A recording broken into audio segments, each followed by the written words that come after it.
Welcome to Psychic Bent. My name is Carrie. And I'm Kim. We are two sisters wanting to help other psychics learn and grow in their abilities and to help educate about spirits, angels, and everything psychic. Welcome back, listeners, to Psychic Bent. And we have an exciting episode today. Today we have my niece joining us, Katrina. Welcome, Katrina.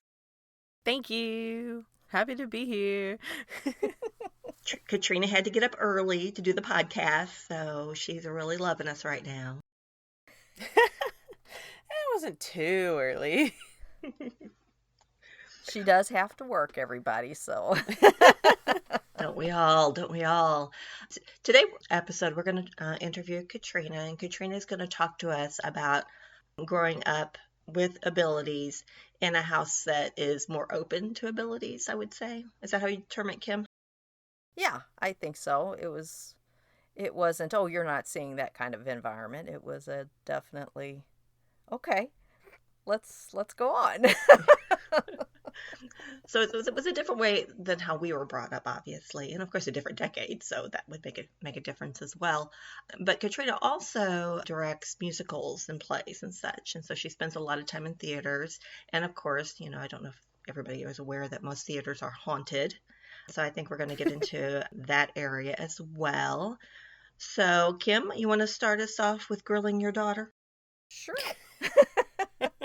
I do it every day, so why would this be any different? Right. So how you doing today, Katrina? Oh, sleepy, but I'm okay. All right. What do you remember from childhood that now that you're an adult, that you have determined that might be psychic abilities and such? Do you remember things? Oh, yeah. We had to talk about this the other day because I was like, I don't remember anything. What do you mean? But I do remember things, I promise. Like that huge sense of deja vu that you get when you're like, oh yeah, I've dreamt this or I've lived this before. That happened a lot when I was a kid. So that was definitely a big thing growing up that I remember. And now I'm like, oh, that was something psychic. Whether that was just premonition dreams or if it was, no, you've been here before, whatever spiritual wise you want to classify that as, that was a huge one. That's definitely something that I also do a lot too. Yeah, I still do it, but Yeah. it was a lot as a kid, I feel like. And on the topic of the dreams, just I remember having all kinds of dreams that I was like, oh, that's gonna happen. Like that's just real life right there. And then years later even I'd be like, I knew this would happen. I heard that a lot from you. So you would dream something and then years later it happened, so it wasn't like a immediate response. It was just something down the road. Yeah. There were some that were immediate. Like I remember very vividly my art class because you in elementary school you take a little art class because you got to have the arts. I was working on like a painting or something, and as I was doing it, I was like, oh, I know exactly what this is gonna turn out like. It's like as soon as I got the color out, I was like, oh yeah, this is the one. I know this one. It would be like a week after I dreamed it or something, but some of them would stretch for years. Yeah. Wow. That's where journaling really comes in handy. I don't think I would remember. Well, that's where the deja vu comes in. From the dreams aspect. From the dream, exactly. That makes sense. Yeah. Yeah. Also hearing voices, not in my head or anything, but like externally hearing someone talk and being like, what was that? And nobody's there, or mom's downstairs, and hearing things like that. That's always startling when that happens. Mm-hmm. Or you hear your name. Mm-hmm. It is. And you turn around and there's no one there. Yeah. And now being an adult, some of that can be kind of creepy. It's like, oh, someone's in my house. But as a kid, not really thinking about it like that, it was like, there's ghosts here. I think as a kid you think everybody does it. It's normal for you, so therefore it's normal for everybody. Yeah, I would agree with that. It definitely was like a normal occurrence more so than it should have been, I guess. But well, that's what I remember growing up. When something would happen, you just assumed everybody did it, or everybody could see the ghost, or everybody could do this. You don't realize until people start telling you, no, that didn't happen. Like, okay, but it did. Right. That's why a lot of times kids don't really, even myself don't realize that's what was happening until you're an adult and you realize and you do the research and you find out oh, wait a minute, that happened to me as a kid. Oh, I'll be darned. And you can put a name on it now, a name to it. Yeah. Which is comforting as an adult. I don't think as children we really care to put a title to it, but as adults we need a title to put on this. Yeah, now as a child, she was coming up with all kinds of large words and phrases that were like, where on earth did this come from? And I finally asked her one day when she was probably 3, maybe 2, 3. Maybe 4. Maybe 4 at the oldest. You were 4. I heard her talking upstairs in her room, and I called her downstairs and said, who are you talking to up there? And she was talking to her teacher. That's what she told me. And I asked her what she was doing, and she was doing formulations on her calculator, and she's tapping on this calculator like she was actually doing formulations on her calculator. And because most 3-year-olds say formulation. Right. I mean, that's what I'm saying. The whole conversation was... I don't think they teach that weird. on Sesame Street. No. I don't remember if they do or not, but probably not. Today, kids, we're learning formulation. Formulations on our calculator. So I just figured, well, as long as this is an educational experience she's having, let's let it go. Might as well. Might as well go with it. Thank you, teacher. Well, it could have been a spirit guide. It could have been an entity. But obviously they didn't mean any harm. And why scare someone by freaking out going, you got what upstairs? Okay, teacher, good luck. Yeah. Well, she ended up saying it was Mrs. Thomas. So it was somebody that I felt was actually educating her. Wanted her to be smart. Smarter than what she is. We'll take help from anybody. Yeah? That's it, huh? That's right. It's better than what I could teach her. Katrina, remember the Force. She was way above my level in her brilliance. So, but a lot of parents would be freaked out if their child's was using words that no one in the house was using. And, a child of 3 is very limited on exposure to big words, in a normal environment. And then to say, okay, well, this invisible lady's teaching me, which I'm sure was not invisible to Katrina. I agree. How about you, Katrina? I was 3, so I don't remember vividly if she was looked real and I had a physical appearance or anything for her. But I would agree. So do you have any other experiences that you remember happening? Do you remember the stairs incident? Oh, yeah, I remember the stairs incident very vividly because I think, and this is just me reflecting on it as an adult, I think I might have broke my tailbone when that happened. You heard it. It hurt for months. But I could have sworn it wasn't you behind me. I could have sworn it was my sister. And she wasn't. But I was at the top of the stairs in my room because my room opened up just to the stairs that go downstairs. And I felt like someone pushed me. I was sitting there at the top of the stairs and I was pushed down. And I rolled, I hit the wall, I was on the ground, and I was crying and screaming because it hurt so bad. And I felt hands on me, I knew someone pushed me, and nobody pushed me because you wouldn't push me, you're my mother. And my sister wasn't there. That was definitely a traumatic experience for you, though, as far as... being pushed down the stairs by... Something was not fun. So. Right. Is that the incident, Kim, where you got angry and said you can't touch her? Is that the same story? Yes. Okay. That is the same story. Okay. Right. Where I told them, you don't ever touch her again. You're not allowed to touch her. Well, pushing somebody down the stairs is not good. I don't think that was the teacher. No. We all knew that wasn't the teacher. Yeah. Yeah. But again, these kind of situations would freak most people out. that aren't open to the fact that A, the paranormal really does exist, and B, that you have psychic abilities. I think most people would have Right. been like putting a for sale sign in the yard and moving, Well, but then a lot of people would have just chalked it up as, especially if they're not open, that the child just fell down the steps. Right. That the child slipped and fell. No, my mom believed me. Yeah. Mom saw it happening. Well, it helps that she saw it happening. True, but yeah. Yeah. What other paranormal or psychic things do you remember from your childhood? Well, we did talk about the other day that ball of light. You reminded me about that because I was in the living room just sitting there, like watching TV or something. And it was like quiet, just quiet day. And out of absolutely nowhere, there was just this little ball of light that like zoomed into a open cardboard box.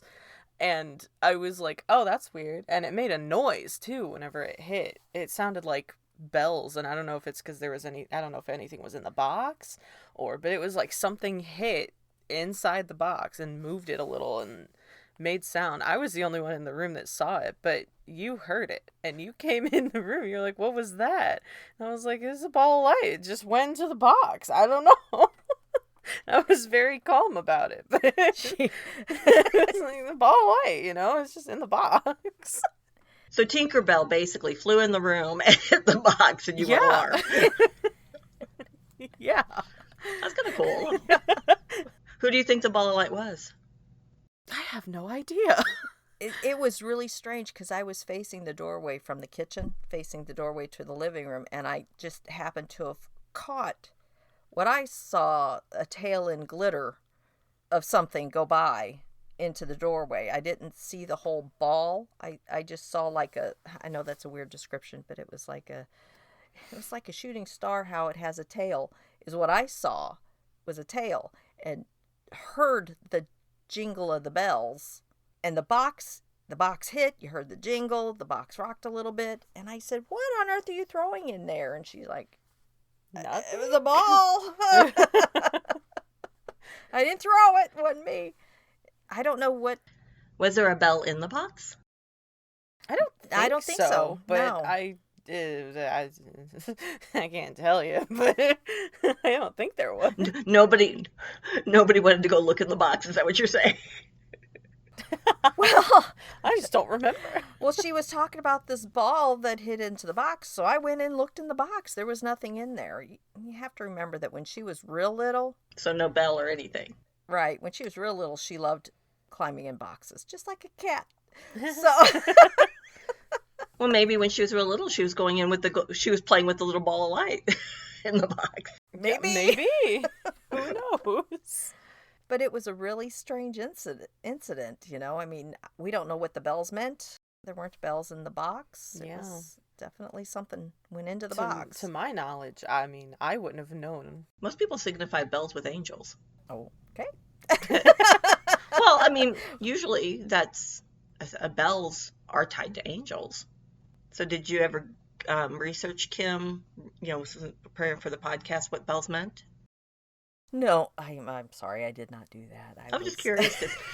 Well, I mean, usually that's what falls into your mind is when you hear, of course that kind of goes from the old movie. Every time you hear a bell, an angel gets its wings, but bells and angels usually go together. So I was just curious. Yeah, no, I apologize. I didn't do research on that. I was just amazed. Well, don't apologize for that. I was just curious. Nothing to apologize for. I'm so sorry, Katrina. I did not research bells. How did you feel about that, though, Katrina, when that happened? I think I was more shocked than anything because I was like, I don't know, I thought you were messing around with something. And it was just like, if it wasn't you, it wasn't me, then who was it? And yeah, I was surprised, I was shocked. I think my little child brain was like, fairies are real. They are. But I was like, well, I'm not going to get in trouble for throwing a little ball of light into, because it wasn't me. Definitely a very memorable experience. I would think so. I mean, seeing a ball of light like that and getting, it obviously was able to move, had enough energy to manifest, to move about the room, to move a box and make a sound. Mm-hmm. Yes. That doesn't sound like, a normal entity. That's what I'm saying. It might have been more of the angelic realm just because it had all that energy and did a lot of things. And that would make sense, especially since this is the house that had the thing in the basement, and that would also penetrate dreams, the bad thing that was in the house. So that would make sense. You would have some angelic protection. Yes. Yeah. I believe that. Anything else, Katrina, that stands out that you remember or your mom jogged your memory about growing up? She's really good at that. Well, if we're talking paranormal too, I remember Mom getting attacked by a peanut butter jar, which sounds really silly, but I mean, it was like something picked up that peanut butter jar and threw it at her. Hey, if the Stay Puft Marshmallow Man and awful. Ghostbusters can destroy the world, a jar of Jiffy can do the peanut butter same. jar can attack my mom. Yeah.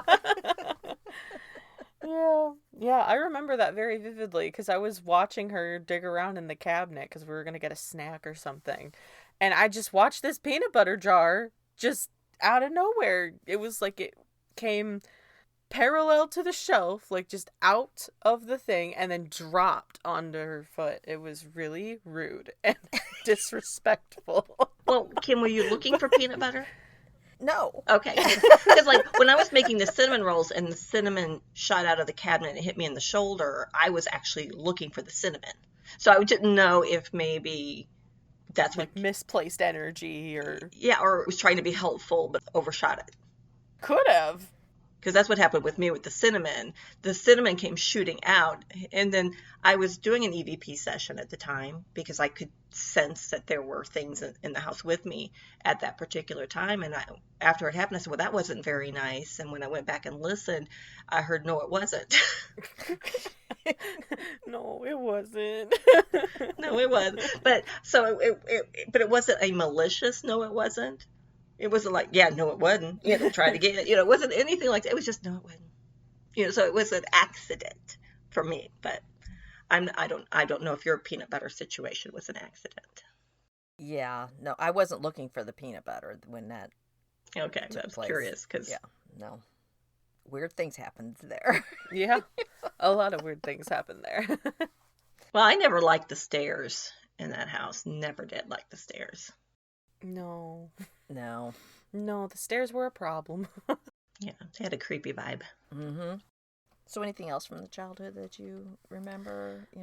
We used to have a lot of things. Yeah, we would have a lot of brain waves that just were the same. So that was fun. I guess Not used to, you still do. Yeah, we still do. And I guess it's not a used to thing.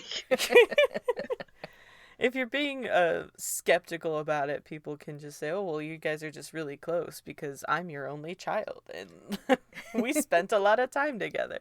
But it was weird for a lot of people to just hear us say the same thing at the same time or us come up with like the same answer on the spot. Even Dad would be like, that's weird. Don't speak in stereo like that. It's creepy. Yeah. We're the twins from The Shining.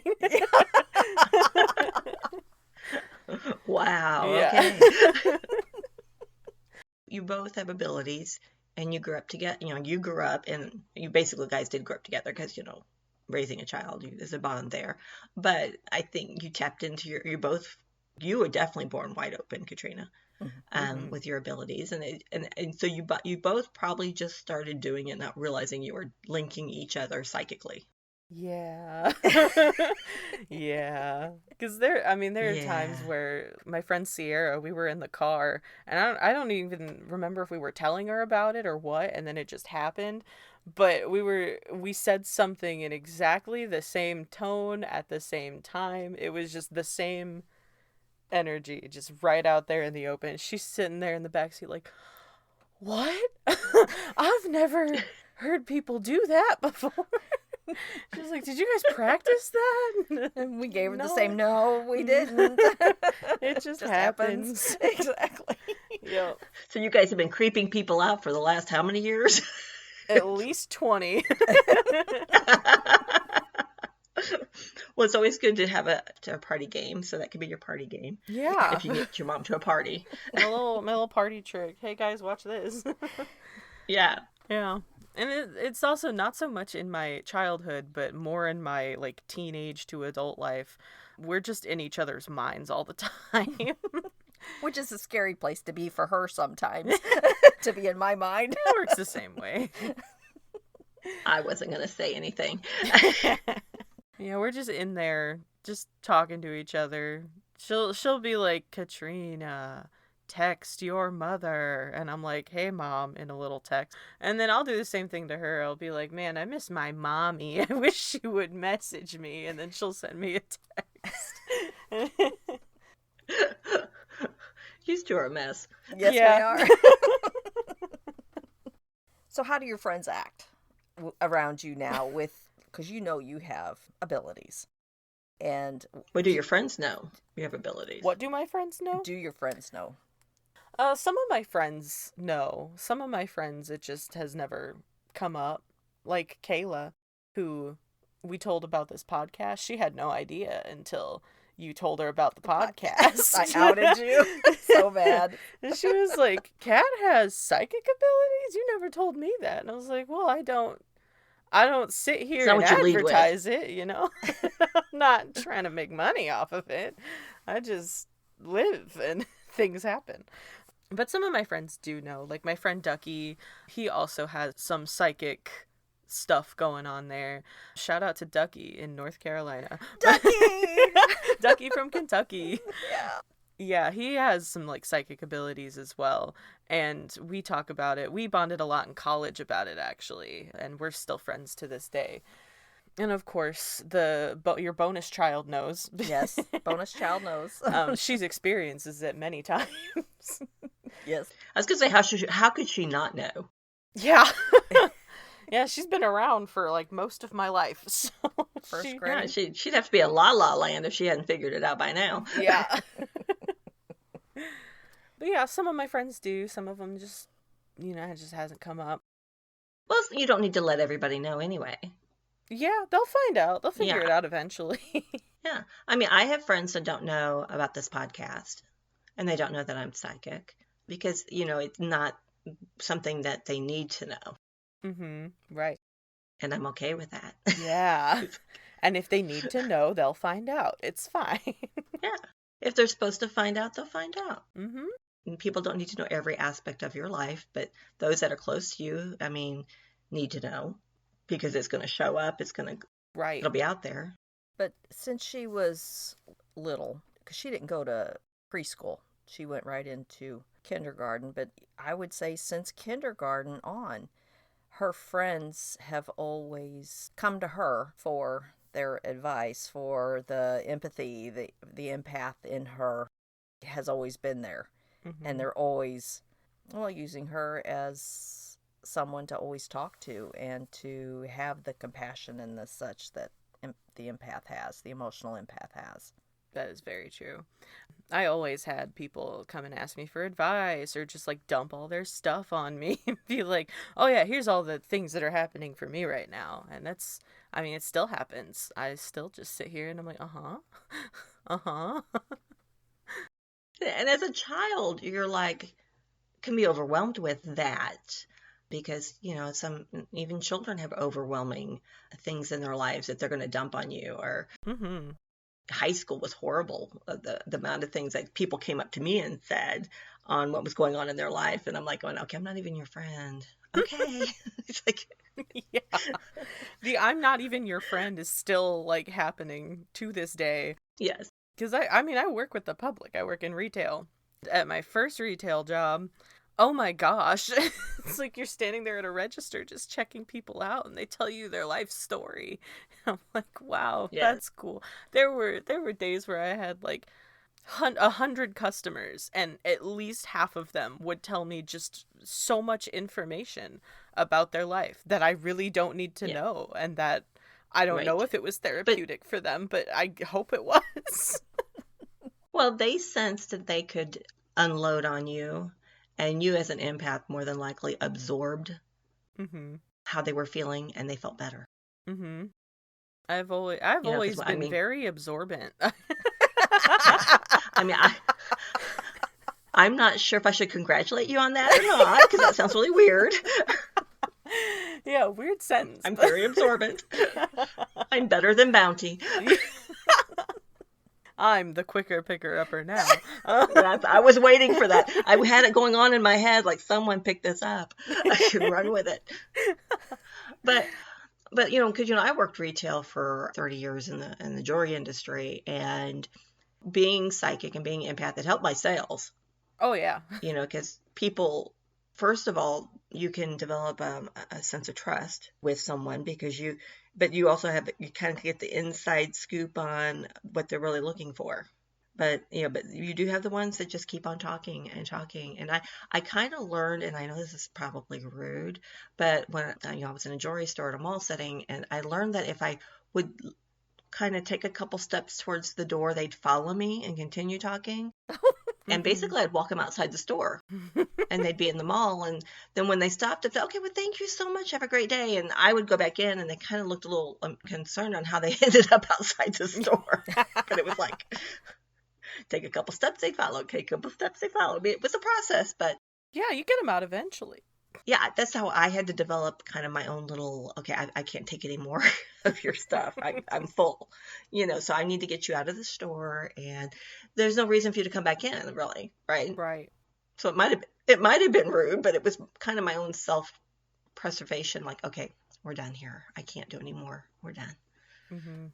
So That's the beauty of her working as a cashier at that point in time, is that once the transaction was done and there's a line behind them, they have to bye-bye. go. Yep. Bye-bye now. Yep. I got very good at, okay, see you later. Yeah. And I mentioned on a previous podcast, when I first started out where I'm working now, I worked with people dealing with, as a cashier. And during my training process, they had to have someone with me at all times because we dealt with large amounts of money. And people would just start, my daughter, this is what happened. She died, and this is how she died. And she went upstairs and went to take a shower, never came. And it was just kind of like, okay, all right, well, she's with you. It's okay. She wants you to know you're okay. And the person that's training me is looking at me like, what's going on here? And then after the person finished the transaction and they left, he was like, what was that about? And I went, I don't know. I mean, they heard I don't know a lot because I'm like, I don't know. Because it's like, I'm not going to tell you what's going on. I don't know. I don't know how you're going to take it, for one thing. And people think that when you're psychic, you're a fortune reader and you can, well, why haven't you won the lottery? And why are you not doing this? It's like that's not the information I'm being given. Yeah. So it's you kind of keep it quiet because people don't really understand it. Yeah. I get that every once in a while. It's like, oh, you're psychic. Why don't you know the next lottery numbers and stuff like that? And Yeah. people just don't understand that that's 'Cause not how it works. Yeah. It's because I'm not a fortune teller. Yeah. Yeah. And you can't control the hits that you get. You can't control the information you gather. That's why everybody has different abilities. They do different things, Your Aunt Julie, myself, and your mom, we do things similar, but we also do different things as well in our psychic developments. We have different gifts, different strengths. And the same is going to be for you. I mean, you've got a lot of things like your mom, but you've got a lot of things like Aunt Julie. Mm-hmm. You've got a mediumship ability. Yeah. Yeah. That I'm not too sure you're happy about, but you do have it. I have it all right. It's just, it's Yeah. not one that I exercise too much. And that's okay. I mean, because if you're not comfortable exercising it and you're not ready for that stage, that's fine. And if you may never want to, but it peeks through. It comes through for you a lot. You don't always talk about it, but it does. Yeah, it does. Sometimes. Yeah. Yeah, it's just one of those things that I'm like, ooh, one day I will hop into that, but not now. Yeah, not now, not today. So how is it being away for the first time at college, away from your family? Because, I don't know about you, but in my 20s, my abilities seem to ramp back up again. Mm-hmm. Because I think in high school I kind of had to tone it down a little bit because it's just too much energy. But in my 20s, it kind of like, hello, we're here. We didn't go anywhere. And so I don't know if that happened, if your abilities ever ebbed a little bit in high school, or were you still straight open all the way through to college? I think I was pretty straight open all the way through. Yeah, because in high school I Yeah. got a lot of the same things that I got in college. It was different going into like moving away from home and not having my parents there and everything, because your home is a different energy field and you've built like boundaries there, and it's, everyday life, and having to You're rebuild more that and put protected. that up for the first time is like hard and scary. But I think I adjusted fairly well, and I definitely took it in stride going to a campus that was built on a burial ground. So that was cool. Oh, I bet you saw lots of fun things. Yeah. Heard lots of fun things too.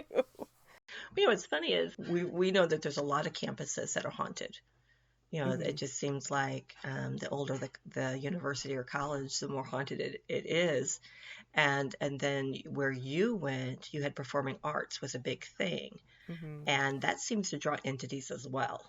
What are your thoughts on that? Yes. A little bit of fun fact, I guess, for you. Our campus, we had two campuses at our college. There was the regular campus, and then they kicked all of the theater nerds onto their own separate campus because we were being too annoying, I guess. But, Well, but breaking out into song is kind of annoying. yeah. So they put us, like a mile away, but they put us on our own little campus right on the Mississippi River. Oh, so And you have water as a conduit. it is. Water is a conduit. And Yes, yes. this specific, when they were breaking ground and everything, supposedly, I don't know all of the full history. I didn't have to take the history class that's centered on specifically this town. Supposedly, there were bodies recovered during building and like refixing the area and everything. And that's how they found out that it was on burial ground. But part of our campus for the theater kids was actually an old seminary building, and it's still called the seminary building. Mm-hmm. And that thing, I mean, the chapel is still technically there. They've refinished it, but all of the original stained glass is in there. The building itself is so old. It's they had to do a little bit of reconstruction on it because the bricks were falling apart a little. Yeah. But they still use that building. And boy, that was a creepy building to be in. We had classes in there and it was scary. Well, and churches are haunted as well. Like churches, Yes. hospitals, theaters. Yeah. Yeah, so People we don't think have, about that aspect of a church to be haunted, but sometimes people go back to where they love the most, and yeah, that could be that church. Yeah. it could be. It could be that church. They also, they had maybe like a funeral service in there where all of their loved ones are there. And that's a very Right. large anchor for, a spirit Yeah. to hang And around that that place. energy, yeah, that energy lingers. Mm-hmm. Yeah. Yeah. So it was just a whole set of circumstances where theater, for one, is associated with paranormal things, right?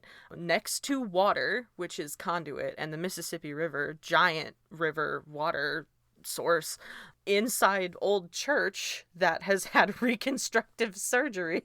It's just Yeah, like, anytime you do construction and renovations, you're amping things up. yeah. Yeah. Yeah, so it was just a perfect formula for paranormal activity. And of course, you had students that were like, oh, we're going to go to the haunted seminary building at 3 a.m. and we're going to do a ghost hunt. And some of them were just like being silly about it and everything. But more often than not, you would catch paranormal activity in that building in the nighttime or even sometimes during the day. I had like a door open for me during the day whenever I was in there, and I was like, oh, thanks. Sure. I had that happen once camping when our resident ghost went with us, and it's a little startling at first because you're like expecting to see somebody on the other side with the door. You're like, Yeah. oh, okay, thank you. Okay. All right, You don't want to be thanks. rude. They might Yeah. slam in your face. You're like, okay, thank you. Whoever did that. Yeah, exactly. It was, I never had like a negative experience there, I would say.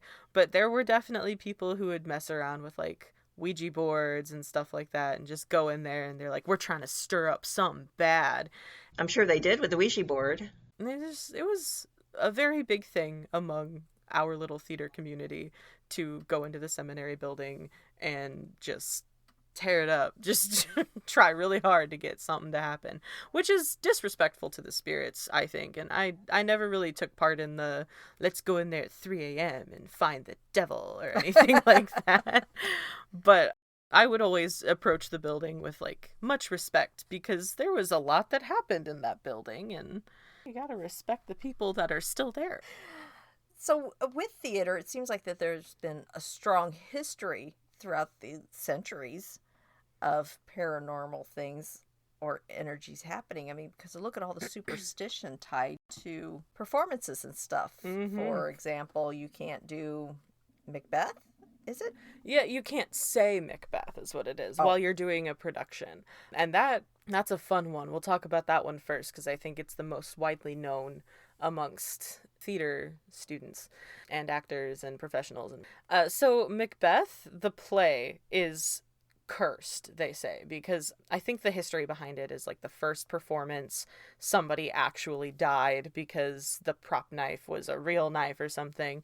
And if you think about it, this was like what, the 1500s, that this real knife probably Yeah, people got stabbed at that point. I'm sorry, that's not funny, but I'm trying not to laugh. We're going to cast you as Macbeth, okay? Yeah. But yeah, just go with it. Just go with it. Just keep acting, and they just yeah. It started way back with like the first performances of it, Shakespeare's Macbeth, and it has been widely renowned that it is cursed. Now, coming into like modern day, what does that mean for theater? If you are, and there's a lot of different theories, and every theater has their own specific rule about Macbeth, but the one that I've always followed, and I think we were taught, not in like a classroom setting, of course, but we were taught this one, is that if you are in a show and you are a part of that production somehow, lights, sound, an actor, whatever, and you are in the building that show is taking place in, if it's your rehearsal space or if it's like the final space of the show, like the final performance theater, you cannot, from the first rehearsal to the very end in those spaces, say the name Macbeth, because it puts a curse on your show. It's not the ghost of William Shakespeare. It's just angry, vengeful energy is what it's supposed to be because of all of the... Well, maybe it's one of the people that got stabbed. It could be. Very well. And I think that's one of the theories, is that it's like the ghost of the person that died whenever they first put on Macbeth. But it can also be people psyching themselves out with the energy of it. And that's more so what they teach nowadays, since we've moved on from, oh yeah, you have ghosts in your blood, you should do drugs about it, as science, we've moved on to, oh, it's just people like psyching themselves out and freaking out. But I still lean on the side of, if you're putting there's so many years of energy behind a word that you say in the theater, that manifests as something on its own, much like how like poltergeists manifest. Yeah, exactly. Yes. So I don't say Macbeth when I'm working on shows. Even when I'm not in the theater, I don't say the word. I just say Lady M. Or if you're talking about the Shakespeare play, I'm like, yeah, the one with Macduff in it, where Macduff dies. Yeah, that one. Yeah. Now known as Macduff. Yeah. But that's an interesting one. I had never heard of that. That's really? Very interesting. Wow. Yeah, that's one of the main ones that you find out like in high school theaters. You don't say Macbeth, because if you do, things will go wrong during your show. And it has happened because in the high school plays, somebody thought, hey, let's give it a try. And they tried, and that was the things started. light, wasn't it? Yes. Yeah, I was on stage for that one. One of our high school plays, someone said it, as Mom just said, and during one of our, not final rehearsals, but like we're getting there, we were in You were in dress costume. rehearsals, we were in costume. Yeah. The old, that theater has old lights anyway, and they use glass gels, which, theater jargon terminology for you, a gel is like a color that goes in front of a light. It's usually made out of plastic. In the olden days, it was colored glass. Mm-hmm. And our school still had the colored glass gels. So those were in front of the set lights on the top of the stage. Up at the ceiling, from the ceiling. Up in the ceiling. One of the glass gels fell out of the light, which I've never seen happen before, and crashed behind my castmate and I, and got us. I mean, I was bleeding a little bit on my legs, and he had pants on, but I think it still got up his shirt a little bit and got his back, and that was scary. So we had to uncurse it. There is a very easy way to reverse the Macbeth, but it's a process, and you have to turn over your left shoulder 3 times, I think it is. I haven't done it in a while. You have to say Macbeth 3 times. You have to turn the other way 3 times. Then you have to spit over your left shoulder and then do a lap around the theater. And that's like how you undo the curse. And it works. I wonder who came up with that. I don't know. So nothing else happened after that? No, after... I don't think so. There were little things that happened up to that point. And when that point happened, that's when, like, all right, whoever said it, we need to take care of this. And they took care of it, and the show went on. It went really well. Mm-hmm. As a matter of fact, it was Katrina's first stage performance as an actor. Oh, it was. Yeah. That was the first play I was in. Your first lead. Yeah. Yeah. So it was... It was scary, but yeah, then, it was. We got it taken care of, and it was fine. And I think as well, I should say this, I think all of the theaters have a different way that they undo the Macbeth curse. And I think a lot of people are like, well, everyone does it differently, so it can't be real. But it falls under the same stretch of like, oh, it's been around for so long that the energy that comes with it is what's causing these problems. So in whatever way that you can dispel that energy and get rid of that looming, force that's above it, however that works for you is what's going to work. Interesting. Yeah, that was neat stuff. I know I'm talking a lot, sorry. But well, you are the guest, and so therefore you should talk. This is my podcast now. With any theater, there are also theater ghosts. I know you said that every theater has its haunt, which is very true. There is almost always a ghost in every theater, even brand new built ones. And they manifest in several different ways. But a lot of ways that you can find out if a theater is haunted is if there's a ghost seat. Very often, if everybody leaves a performance, and, theater chairs, they usually fold down, the seat part does.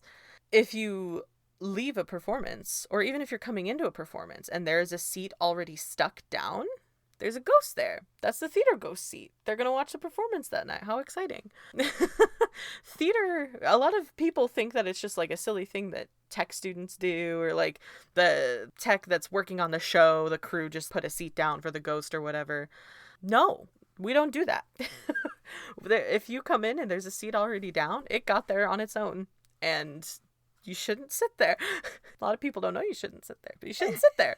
Someone's already sitting there. We also always, and this should be practiced in every theater, I don't know if they all do it, but they should, you always leave a ghost light on the stage. A lot of theaters have a preset light cue that is every light is out except for one single beam of light on the stage, and that's for the ghosts so they can have their performance after we're done. Because if they can have their performance when we're not on the stage, then they won't interfere with our performance that is going on the stage.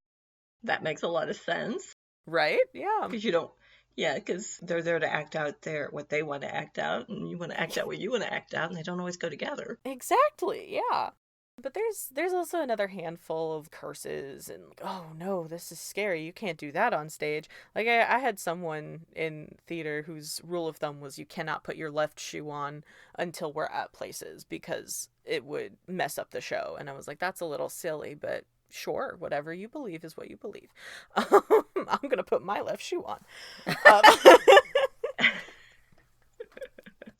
There's a lot of reason why a theater would be haunted too. For us, where I went to college, all two of our performing centers were haunted because river and burial ground, and of course there's spirits walking that place. It's a very old place. But a lot of times when you go into a theater and it's a new theater on ground that has never had history or something, like it's been cleansed or something, there's still going to be some kind of haunt or ghost or spirit there. Because of the way that energy manifests, there will be some kind of energy or spiritual being. A lot of spirituality comes from emotion and, empathy, being an empath, feeling all of the emotions that people give to you or throw at you and processing that. A lot of what actors do is very similar to being an empath. You sit there and you have to take this energy that a different actor is throwing at you and you have to mix it with the words that are on the page, and that produces a realistic feeling. It produces real emotions. You're on stage crying and you're crying, you're feeling that hurt that this character is going through. So it makes sense in a building where you do that every day for 2 weeks or so that something would have to manifest out of that. All of that energy and those emotions need some place to go. So there could be poltergeist activity in a theater. There's another geist that's just emotions where like you walk into a room and you're hit with it and you start to feel something immediately. I don't remember the term for it. But something like that would happen. It's just, there's an amalgamation of just feelings from all of these people that are showing the audience what to feel, and the audience's reaction plays into that as well. If you're so moved by this performance that you're feeling emotional and you're feeling like crying and it's, you're having such a emotional reaction to it, that adds to the pot as well. And it's just a very energetic void. It's there and it's all like just laying over everybody, and nobody cleanses theaters. Nobody smudges a theater or brings in a priest or anything to clear any of that out ever. I've never seen it happen. I'm sure there are some where it does, but I've never seen that. So it's all sitting there and growing for years even, until that theater's out of use. So it makes sense that there's something in every theater because there's so much happening. Well, and I also think that you have a lot of actors that do have psychic abilities. Oh, yeah. Because being an empath would greatly impact your performance as an actor. And I think that when you have abilities, you're like a bright light in the darkness and you draw entities to you. Yes, very And I much. could see having multiple empathic people in one spot. You're going to be drawing in things. Yeah. I mean, I used to joke with my ex-husband because he would bring home strays, is what I called it. It's like, okay, what entity did you bring home? I mean, why are you, but for some reason, they would attach themselves to him and then I'd have to get rid of them because it's like, quit bringing home strays. And I know that's not respectful to call it that, but it was like, you don't belong here. You need to go. Right. And I think it was just an entity that resonated with his energy. Yeah. Which didn't resonate with my energy. Well, he was at a different vibrational level than what you are too, so he was always going to bring stragglers. He was always. It was just like, oh my gosh, again? It'd always be like, another one? Yeah, I mean, I had to salt the house. After I smudged, I had to salt to prevent.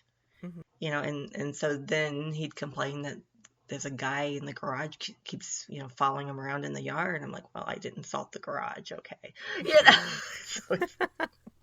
But I think that you're going to attract certain things with your vibration. Yeah. I very much agree with that. And that's why a lot of actors have like a pre-show ritual that they do, and it's just their personal putting up boundaries, and they meditate for a little bit and stuff like that. And they say it's just, oh, it puts me in the zone. But really, I think what it does for them is it clears their field, you know. It's like, okay, let's get ready to Yes. open up to this, you know, this emotional time we're going to have. And it just resets and The grounding and getting their psychic yeah. abilities just right. Yeah. Yeah. So it makes sense. I'm just saying. I mean, I'll give you an example of, you know, you could have something in the house and not be aware. When I came last November and I'm going to do a craft show with your mom, you know, in the local town, and I'm unloading and I glance up, I'm like, oh, great, there's a man at the top of the stairs. Okay, well, I'm not dealing with this, you know. You know, and I finished bringing, you know, we get all my stuff in and we have the kitchen table. I said, go, Kim, who's the man at the top of the stairs? And Kim didn't know who was at the top of the stairs. Right. He was keeping himself hidden from her. Yeah. But he was curious when I showed up because he could tell my energy. Yeah, he was like, hello? And everybody else seemed to know the man at the top of the stairs. It was just like, why is there a man at the top of the stairs? But that's He's just hanging out. And he didn't belong with the house. And he didn't have a bad vibe to him. It was just, he was very curious on who I was, but just like, why is there a man at the top of the stairs? He shouldn't be here, you know. And of course, I asked you the question because he was up in your domain. And I'm like, well, why you got a man up there? It's like, who's that man you've but got again, in your that's where- room? yeah. He's moved into the spare room up there, you know. He's Yeah. hanging out. He's just hanging out. Yeah. But that just shows where it's easy for energy to come into a place. Mm-hmm. Yeah, it is. You know, it's easy for things to attach either they themselves. know you or are attracted to the energy of the vibe of the place. Mm-hmm. Yeah, very much so. So what else in the theater? Any other rituals or scary things or things people should know about before they go to the theater? A, don't sit in the seat that's already down. Anything else? Oh, the microphones and radio frequencies and stuff. This is a fun one. So oftentimes you have several different ways that a theater could be set up with like microphone systems. It's all like wireless mics usually. And ours that I work with now for the community theater I work with, it's radio frequencies, which we learned recently can be a problem. But it's really interesting, I think, because so here's the thing. We have our little radio system that does our wireless mics, and there is always a problem with those mics. There's like sometimes this like crazy feedback where it just booms out of nowhere. There's times where the microphones just for some reason do not transmit anything, even though it's turned on. It has its battery full. Was working 2 seconds ago. And there are other ways that you can do microphones. I personally prefer like the Bluetooth ones, but they have their drawbacks too, and the theater's not set up for it. So we've got our radio frequencies. It's really interesting to find that whenever I told the ghost, I almost just full named her right there, but I think that would be too specific. There's a ghost, and she has a name in that theater, of course. She was one of the founders of the theater building for the college where we do our community theater. And so we always refer to her very respectfully with Mrs. and then her last name. And I found it very interesting whenever I walked in there and I said, Mrs. College lady name, would you please help us with our little radio frequency problem that we're having? Because several of our microphones were just not interacting well with each other. And I was like, it would be really cool if when my mom came to see the show, if all the microphones worked really well. And I think they did. They did. They worked really well that night. They did. So that's something fun because you don't really think about it.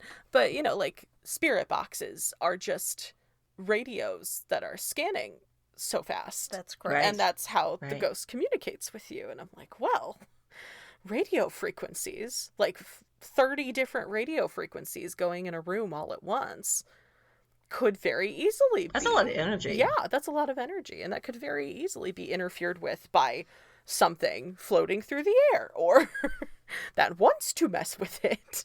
So I guess my advice there is give a little grace to the the sound techs that are working the audio, because sometimes there may be external forces. Yes, that's not meaning to tamper with it, but it's using the energy and therefore tampering with it. Yes, exactly. That's interesting. Yeah. So, Kim, did you have any questions for your daughter? No, I think I can always have a conversation with her later. So, Do you have anything pertaining to this podcast to ask your daughter? I do have one question. Do you sometimes wish that you didn't have these abilities, or Ooh, tough question. or do they get in your way sometimes of things that you want to do? They do get in the way sometimes, because I've not been a super anxious person. I go on stage and I do theater things and I just kind of live my life and I am who I am, and it's like whatever. I'm not usually nervous about things like that, but I feel nervous energy from people a lot. Yeah. that comes with the oh my gosh, I couldn't say the word right there. The empath within me. I feel a lot of people's energies, and sometimes that's good, and sometimes it's like, wow, I can't go in that store right now because there is something going on and I'm not going to be a part of it. And it gets in the way in small ways like that. There's definitely been like shows that I wanted to audition for, but going out there and auditioning is scary as an empath because I'm already a little nervous, and then all of these like 15 people in the room with me are extremely nervous, and I'm feeling all that they're feeling. So then it's like I've got the nerves of 18,000 million people just running through my body, and I'm like, oh, I cannot do that right now. And then I get scared and then I can't do it, which is weird because I audition. Yes. I auditioned a lot whenever I was in high school and college. So it's, I'm used to it, but I'm not used to the different people's energies, which is why now I only audition if someone I know is going with me, because I can kind of feed off of them. Gotta put your bubble up. Yeah. Yep. Have you tried doing not just grounding, but the protective bubble around you before you go and audition? Or do you think that would interfere with the emotions you need to use to audition?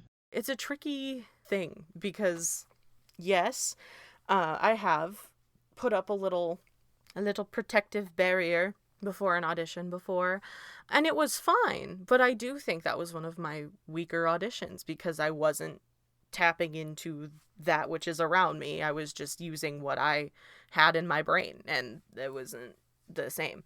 So it helps for sure, at least in the cattle call room where everybody's sitting, and then I'm not as nervous. But then I go into, the one-on-one audition space, and I'm like, oh, I forgot to tap into my energy fields to get into this. And yeah, it's just finding the balance between having the barrier up and still allowing the energy flow that's tricky. But that's also, I think, a little bit why I prefer being on the other side of the table and directing the shows, is because I know all of these people are nervous and scared, and for some of them this is their first audition, and they're like, oh my gosh, I'm gonna get yelled at in this audition.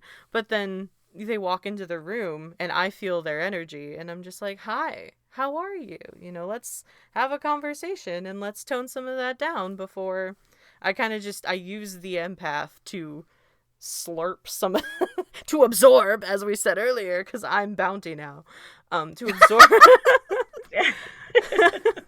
I use my empath within me to take some of their anxious away so that they have a more successful and a better audition, and it helps them to further their acting in the future. I just think I think it's a great spot for me to be at. So I sit there a lot. So you're kind of helping them along without them realizing what you're doing. Yes. Yeah. I'm not going to tell them either, because some of them will be like, hey. Yeah, people, like, because we've talked about it on previous podcasts that just because you get a hit doesn't mean you should share it. Mm-hmm. And I read people a lot, and I don't say anything because I just feel like, because I sometimes do it without even realize I'm doing it. It's just so natural to read people Right. that you don't necessarily say what you got when you read them. Just because you Yeah. do it doesn't mean you need to. And I really don't let the people know because they get when it has happened where I've let them know, it's because something really urgent's coming through, and then they're like uncomfortable around you for a little while until they forget. Mm-hmm. If it's a coworker or someone you have to work with for a couple weeks, Oh, they're yeah. kind of like really self-conscious. It's like, I can't read your mind all the time. It's okay. I don't know what you're thinking right now. It's all right. You still Yeah, have it's okay. secrets. But and it's hard, I think, sometimes when I think it's easier to do what you do. You've already picked up what's going on. You've already got your little read on them, and now you're putting them at ease. You're just kind of doing what you're supposed to do to help them, and they don't know about it. They're not going to get all weird Mm-hmm. about it and act funny towards you. Because I mean, Yeah. it's just human nature when you do something and they don't understand. Especially if you have someone who doesn't want to see a spirit, doesn't want to know anything about anything that supernatural or paranormal or whatnot, and then you come up with a reading, and then it really freaks them out. Yeah. They get scared of what they don't understand. So, yeah, sometimes you just let it be. Yes. I had a funny situation where our cousin has been working on her psychic development and stuff, and she was all excited. She goes, I got a hit. I got a hit. And she was all excited. She was telling me what had happened and everything. And I said, that's great. Guess what? She goes, what? I said, I'm glad you're excited about it. I said, you know why? She goes, why? I said, because now you're going to get more. Yep. Well, yeah, It's like when she's opening herself up for it. So, yes. And she's like, what? I'm like, yeah, now you're going to get more hits. Good luck. Because I hope good you're luck. grounding. But it's just like when you start acknowledging when you see a ghost, more ghosts Mm-hmm. show up. Mm-hmm. Because they know that you can see them. They know you can hear them. Right. They know you feel them. Yeah. Yes. That's why I act like I can't see them, and you know. Just pretend But the it's more not you there. interact, the more it's going to happen. And the same. Yeah, it's like, well, that's great. Spirit now knows you're listening. Yeah. Yeah, good luck. Have fun. She keeps waiting for us to call her out on the podcast because she listens to the podcast. And so that was my way of calling you out. You know who you are, cousin. You've been called out. Exactly. Anything else you want to share with us, Katrina, about your abilities, about superstitions in the theater, growing up with a psychic mom? Anything? Because Oh, that's the flip man. of, raising a psychic child. You're also growing up with a psychic mom. You can't get away with things. No, I was just gonna say that's something I'd bring up is that like it's cool having a psychic mom, but I'm not getting away with anything. There was even if the idea of lying about something got into my mind, nope, wouldn't happen because she'd know the truth before I She would even said know. it. She'd know so fast. So kept me honest, but yeah, I also think we're terrible liars. I think, it runs you in the know, family. yeah, we're just terrible liars. We're not good at it. That's why we don't do it. But it's growing up with a psychic mom, you just can't. Your grandma didn't really talk about being psychic, but she did a lot of stuff. Like Yeah. Hmm. she knew when you lied. Yeah. Now, Oh yeah, now there is the whole fact that as children we don't lie well and we give it away, but there's also facts that she knew. I mean, she just knew. It's kind of like what you know kind of thing, and she yeah. just knew. So it's like, okay. For sure. There is one cool thing that I did want to share on the podcast that I don't think a lot of people really think into too much. I had a theater professor who I took a voice class with, and not voice classes in singing, it was voice for the actor, is what it was called. It wasn't accents or dialects, it was more so exploring your voice and your vocal range and where your voice comes from, how to alter it, how to sound different, and really we like dove into the context behind ways that the voice can sound. I would suggest if anybody wants a fun little spiritual connection to look up the Kristen Linklater vocal work. And you can find it on YouTube. It's just like voice exercises. It's like basically vocal warm-ups that you do. But the more that you dive into the science behind the voice and what that sounds like and how you get to where you are, she really breaks down the true sound of a human. You know, you grow up and you're like, oh, I can't sound like this because this doesn't get me the reaction that I want. Or, oh, if I sound lighter and prettier, then I will attract all of the boys. And it dives into like all of these societal things that affect the way that you end up sounding like as an adult. Our voice class was really much more like a spiritual discovery, which sounds crazy, and like, how would you link those two things together? But it really made a lot of sense because the way that you breathe, you bring oxygen into your body and it pumps the blood through your veins, and that's how you live. Breathing is the base of life. So it makes sense that using your voice, which uses a lot of your breath, has so much power in who you are and how you appear to the world and how everything appears to you. I found, and Ducky took this class with me, which is why I bring it up, because he would know. He listens to the podcast too. So, but Ducky and I took this class together and we did a lot of the vocal exercises together outside of class. It was so interesting because you think about like a baby crying, right? And the scream that a baby lets out. It sounds so painful almost. But it doesn't really always hurt the baby. It's like a free sound. And Kristen Linklater talks about like that's the freest sound you will ever make is being a baby and crying, because nothing in the world will convince you to sound different. That is your base sound, is just like a baby crying. And then having to work past all of the tension that you bring into your like your throat or into your mouth, like your jaw. We found out that I have a lot of jaw tension, and that's why I talk the way that I do and I sound the way I do. My last resonator, as they say, is more tense than the rest of my vocal tract.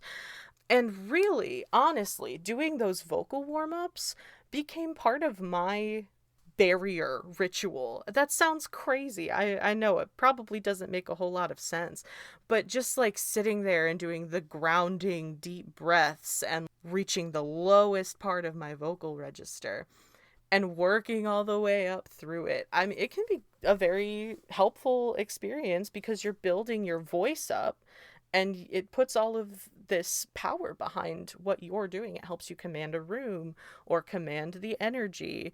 And it's very helpful. So if you're looking for help with that, finding a voice, commanding the energy, I definitely suggest looking into that kind of vocal work. It's really neat. Very spiritual. Interesting. Yeah.